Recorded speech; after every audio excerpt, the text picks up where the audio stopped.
Welcome to my comparison between the IFT-4 telemetry and the IFT-5 telemetry.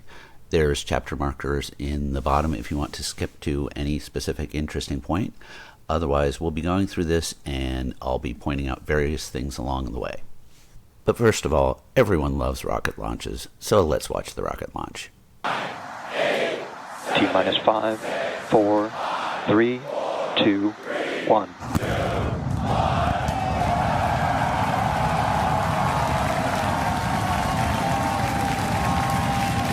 We have liftoff.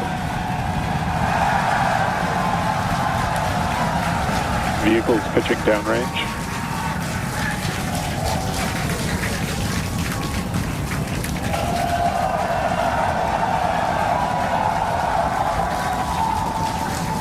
Booster after chamber pressure nominal.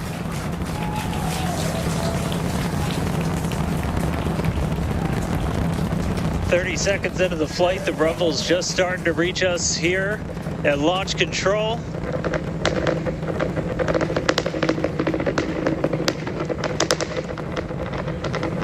Booster and ship, avionics power, telemetry nominal. 33 Raptor engines. So first of all, IFT-4 lost an engine right on takeoff. You can see it in the upper right of the engine displays. So if you actually watch the telemetry, you can see how much thrust there is difference between 32 Raptor engines and 33 Raptor engines. At T plus 30 seconds, IFT-4 was already going about 10% faster.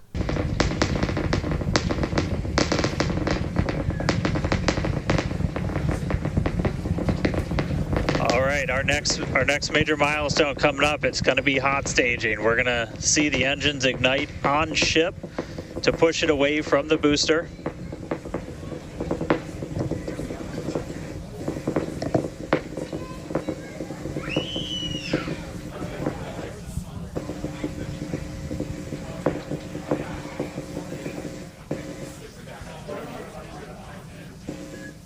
All right, so hot staging is going to be the next thing coming up. First, we're going to see the booster's engines start to shut down, all but 3.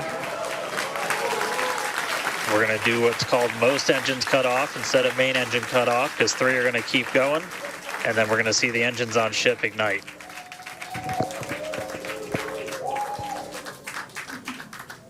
Right now, the tower team is doing their go, no go.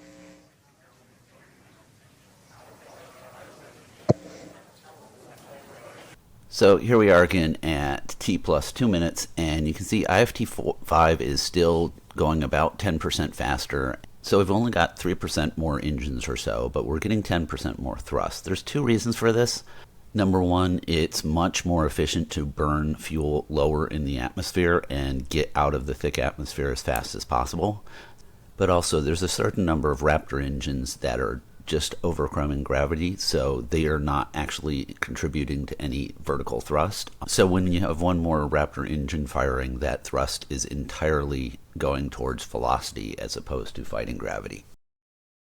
And you can see most engine cutoff happens earlier on IFT-5 than IFT-4. Now, one of the reasons is IFT-5 was burning fuel faster than IFT-4, but we're also going to notice that they changed the flight profile significantly. So now that hot staging is complete, we can see that the speeds have actually reversed. IFT-4 is going much faster through hot staging, 5,000 kilometers an hour, than the 4,000 kilometers per hour that IFT-5 did hot staging at. This is going to make a big difference in how the booster comes back down.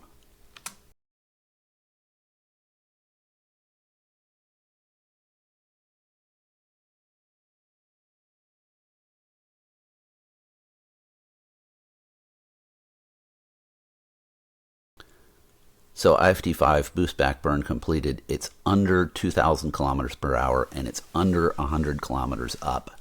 Let's see what happens with IFT-4.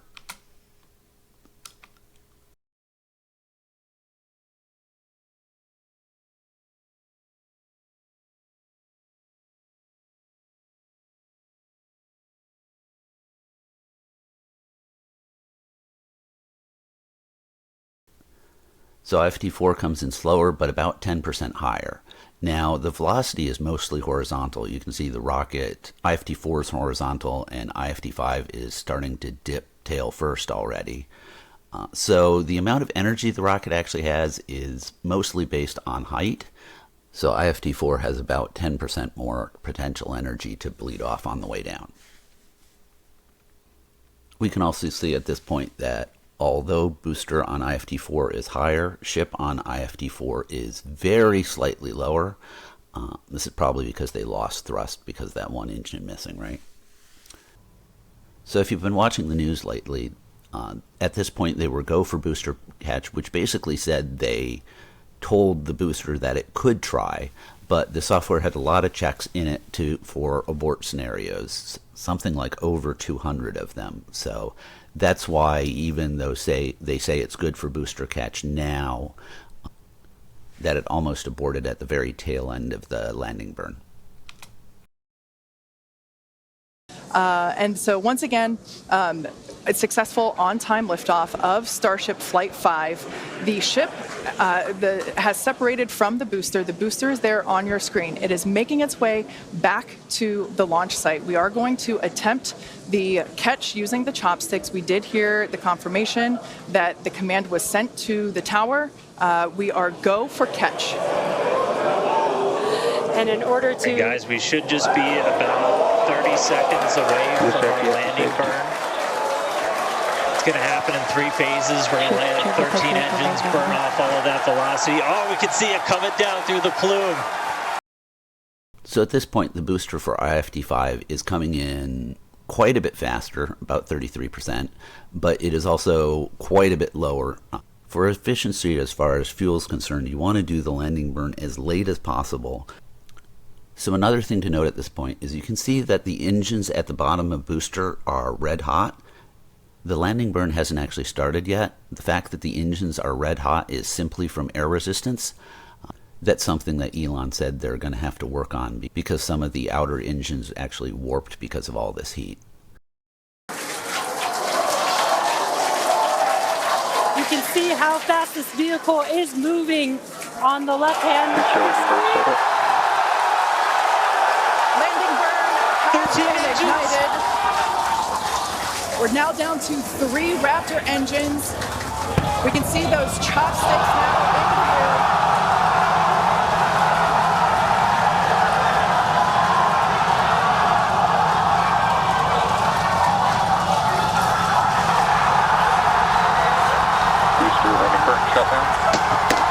So let's see what happens with IFT-4, which at the same point in the flight is still 3 kilometers up and traveling faster than when the IFT-5 landing burn initiated. In general, the flight profile for the booster was much more conservative on IFT-5, which makes sense since they were trying to catch the thing rather than see how fuel efficient it could be.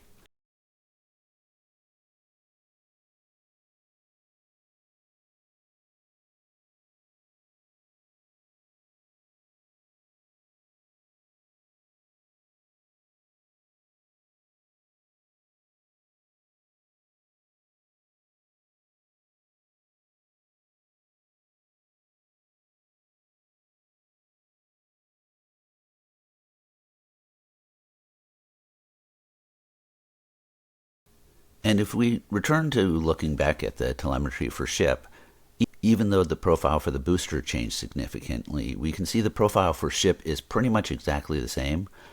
Since ship for both of these flights isn't actually making it into the orbit, the fact that it's at about the same trajectory means it probably landed pretty much in the exact same spot, since it's pretty much following a ballistic trajectory.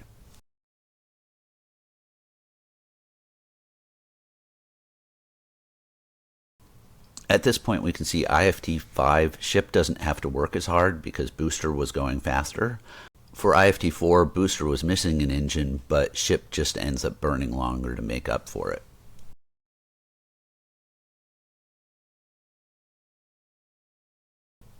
Now we'll skip ahead here because for the telemetry at least, and even watching the flight, there's not that much interesting happening while the engines are off. But as we can see, the trajectory is still pretty much identical.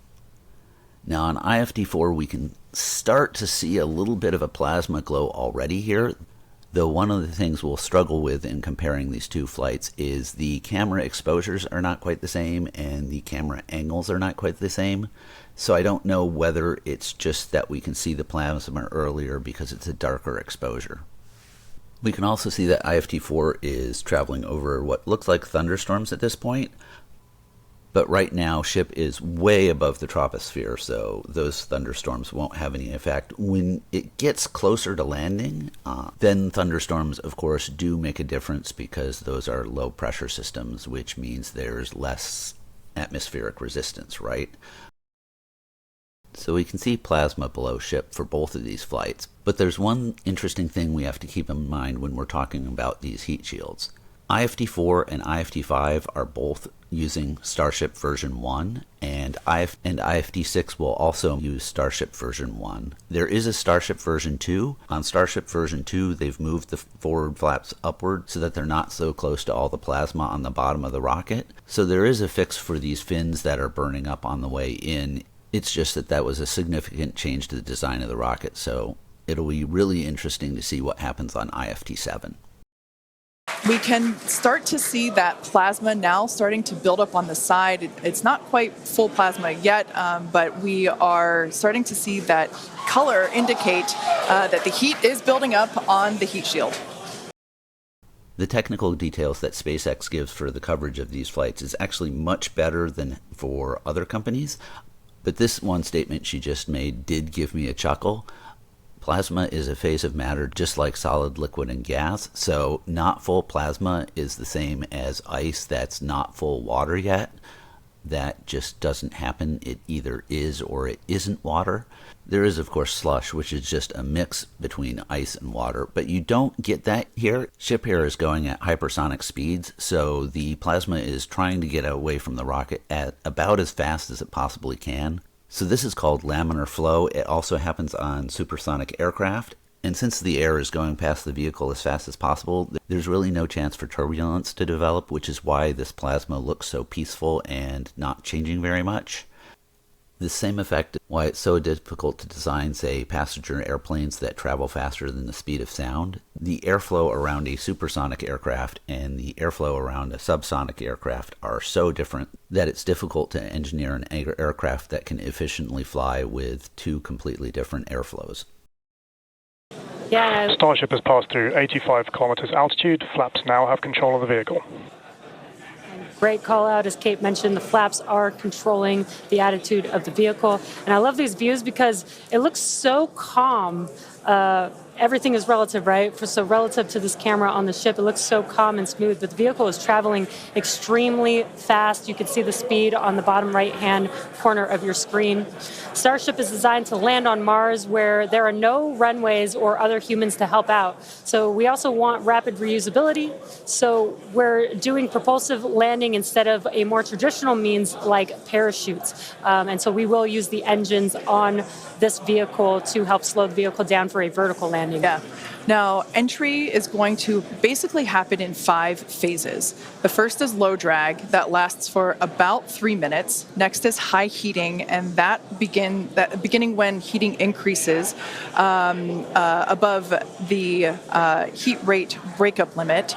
That lasts for about 10 minutes. We then have high dynamic pressure.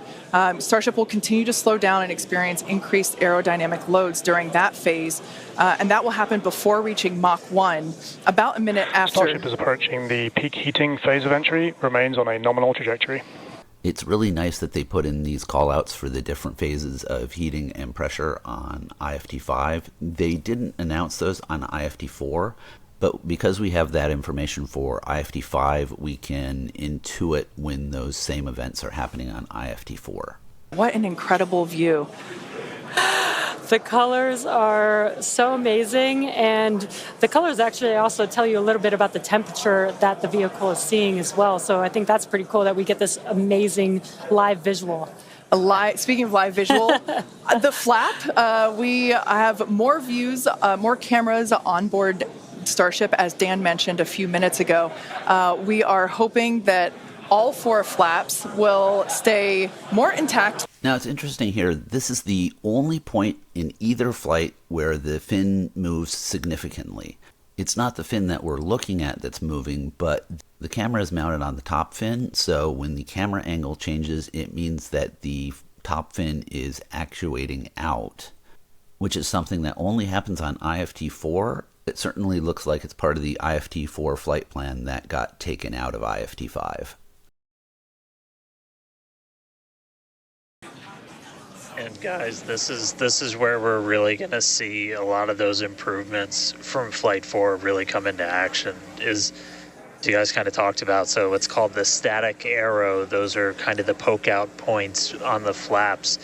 Those get exposed to some pretty extreme heat environments, and so we added some additional, basically made it a lot more robust for the thermal protection there. And we learned not just from visuals and stuff like that. We had those missing tile tests on Flight 4 where we intentionally left some out, kept in some backup layers. They're called ablatives, which means they just gradually melt away to help dissipate the heat. And we've got an entire layer of ablative underneath the tiles on this Starship today. So even if you get a gap in a tile or a tile is broken, anything like that, we've got essentially backup options. And what we're really trying to do today is do an on-target landing. As we lost the flaps, you lose a lot of your control, and so we didn't land right on target last flight. This time we're trying to really nail the target within just tens of meters. And that'll just be a really huge step on feeling like we're closer to bringing a ship back. Obviously, there's a lot of work before we get there, but we just caught a booster. We're going to start looking real soon at when we can catch a ship. The vehicle is going from left to right, but you can see the leading edge of the fin here is actually fairly blunt. This is a problem with all rockets actually that do propulsive landings. The fins on ship are built to be aerodynamic on the way up, so they're really thin on the left-hand side and they get thicker on the right-hand side. Unfortunately, that makes some tough engineering trade-offs because on the way back, the fin is pointing in the reverse direction.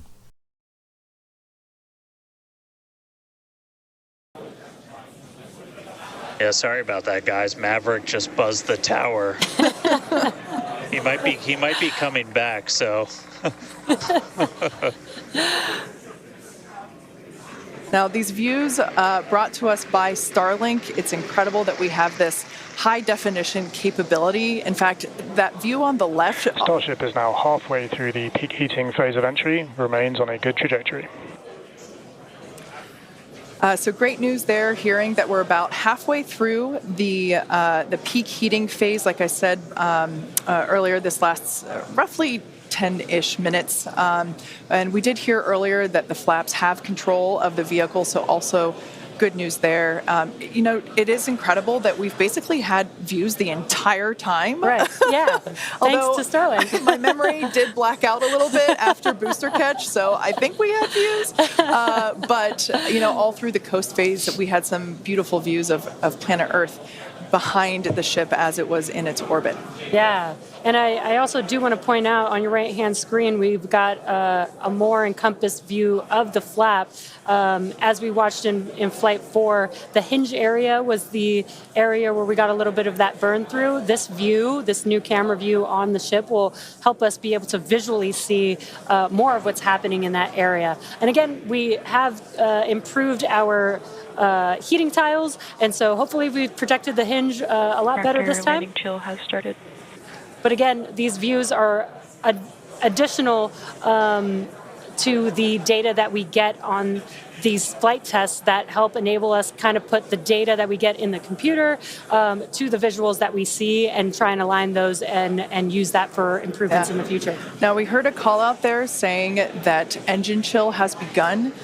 This is an indication that we are starting to flow a little bit of the super cold liquid oxygen through the hardware, through the Raptor engine, specifically the turbo pumps, to help ensure that the hardware is at the right temperature before we give a full push, a full flow of propellant at engine startup. So all of that to say, we are getting closer to the landing burn. We definitely are. And again, if you look at the bottom right hand of your screen, you can see the altitude that the ship is, and it has been slowly making its way closer and closer to Earth. We're currently at about 63 kilometers from planet Earth, and you'll see that number trend lower and lower as we get closer and continue through this reentry.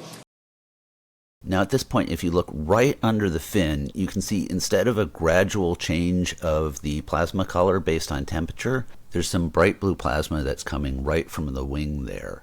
The fact that it's blue rather than going from red to white probably means that there's actually some metal burning coming off of that hinge. Metals burn in one specific color as opposed to being black body radiation that basically goes from red to white.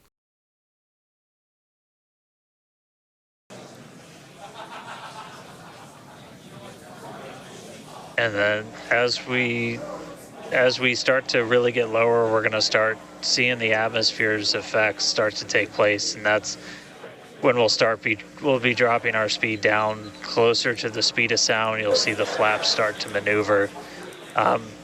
We were able to do a landing burn on Flight 4, which kind of caught all of us off guard. It was pretty incredible after seeing the flaps survive through.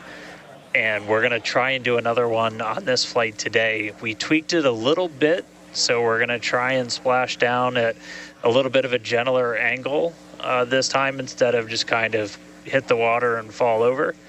And the goal with that is try and keep the ship intact, and then if we're able to then get some additional video of it, again, that's just more data. And everything we can see, everything we can get extra, like a couple extra seconds or minutes of data coming from the ship after Starship has splashdown. passed through the peak heating phase of flight, approaching maximum entry dynamic pressure. So here's another interesting thing to watch.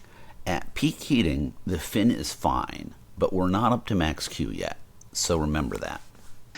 We're still moving really fast, and the atmosphere is just dense enough that we're feeling the most pressure, but hopefully we're going to start feeling a little bit less heat now.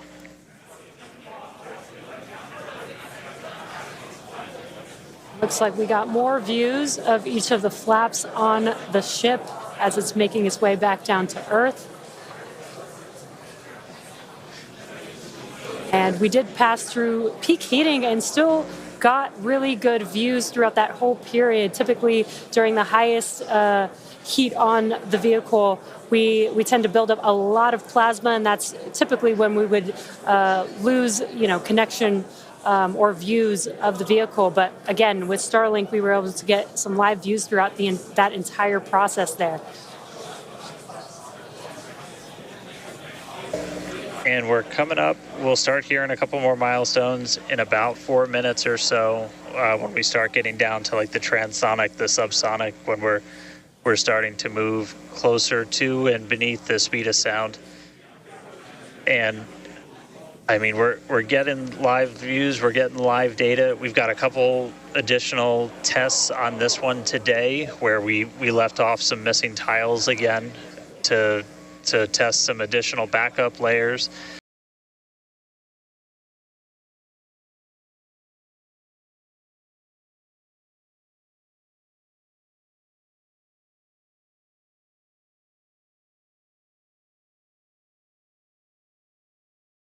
Now if you look at the top of the three fin views, you can see right at the bottom of the view is where that problematic joint is. And at this point, if you look carefully, there's a pair of red holes that are developing right around that problematic joint.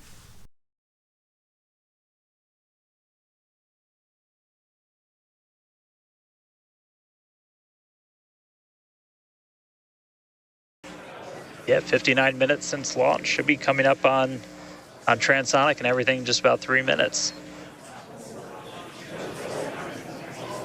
Now the views here, we have coverage of all 4 flaps.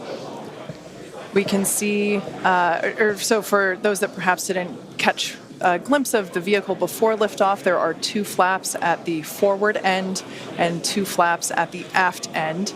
The larger camera view that is there on the right-hand side of your screen, that is a view of one of the aft end or the bottom end flaps.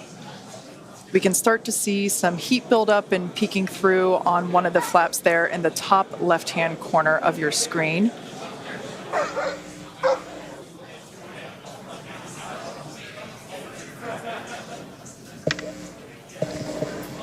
Once again, Starship now at T+1 hour and 9 seconds into its flight today, re-entering the Earth's atmosphere, currently about 45 kilometers above the surface of the Earth, now 44.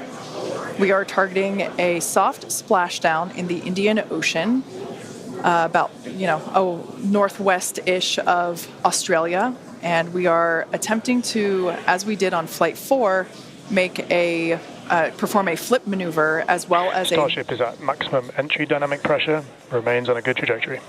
And right there, right around maximum dynamic pressure, you can see all the sparks as the burn-through holes get even bigger, which is not surprising.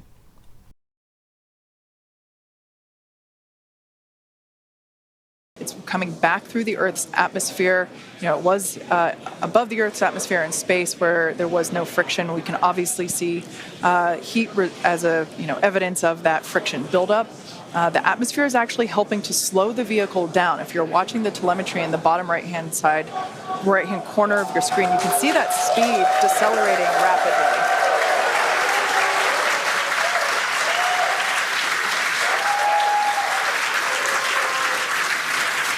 Now, the 4 flaps on the ship help steer the vehicle, and one of the main objectives for the ship today is to demonstrate controlled re-entry during this phase of flight, this re-entry phase. Yeah, and we have 6 engines on ship, but we only need 3 of them, the 3 sea-level engines. We will have that flip maneuver happen very close to touching down for splashdown. We'll do that flip maneuver, ignite those engines, slow the vehicle down immediately, and then hopefully have what we call a soft splashdown in the water.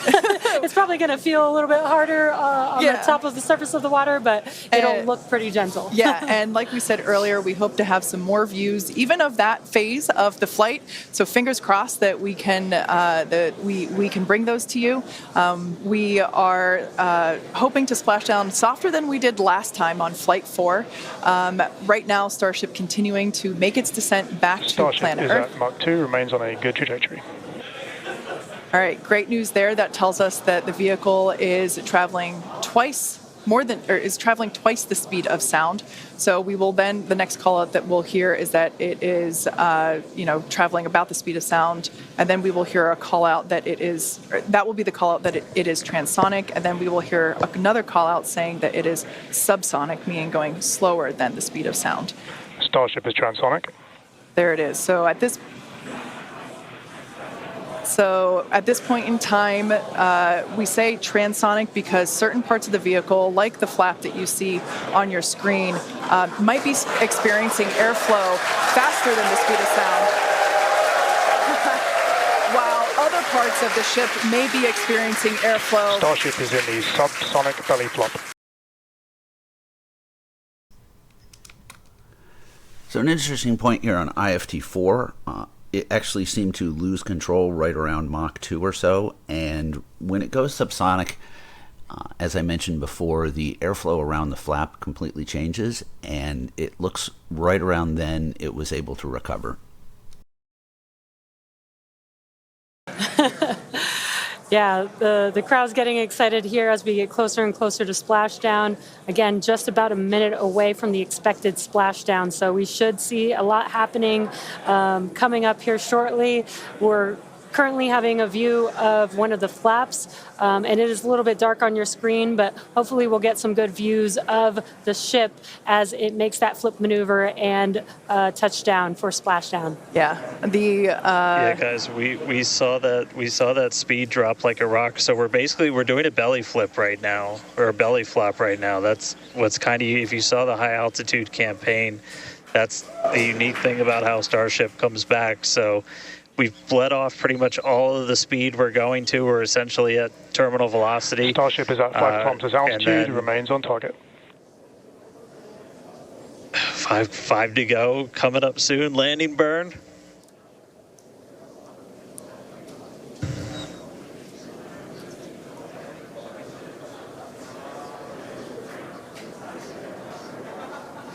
Two kilometers away.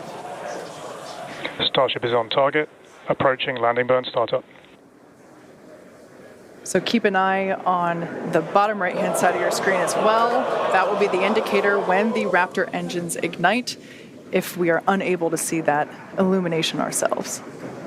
Landing burn startup.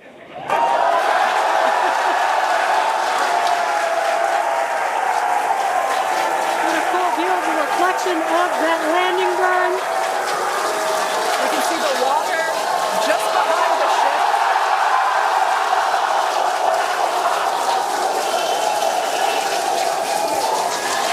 Starship has landed. An incredible view. I think it is safe to say we have a ship in the water. Touchdown! That is a live view from the ocean surface. What an incredible end to Starship's journey. A live view from a buoy that we had out at the landing zone.